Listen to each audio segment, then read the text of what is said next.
Congregation, with the Lord's help this morning, we will consider John chapter 6. And it's such a beautiful passage that so many of God's children have loved throughout the ages. And there's some verses in there particularly that are great favorites, perhaps for many of us.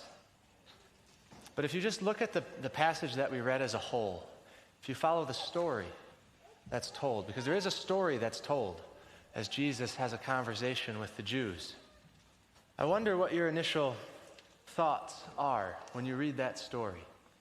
When you read about how Jesus so lovingly, so plainly offers salvation to these Jews again and again and again, and they so boldly reject him again and again and again.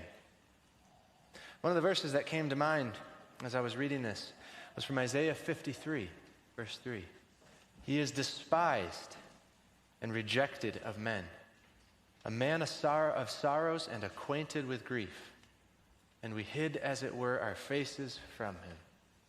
He was despised, and we esteemed him not. You see that quite clearly in this chapter, don't you? How Jesus came to his own, and his own received him not.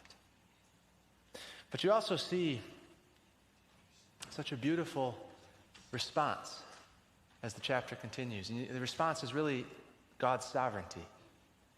You see that even in spite of the rejection of the Jews, God still has a plan. He still has this certainty that he can speak of, where his people will be saved.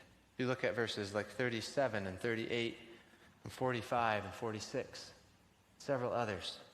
Reminded me of another verse in the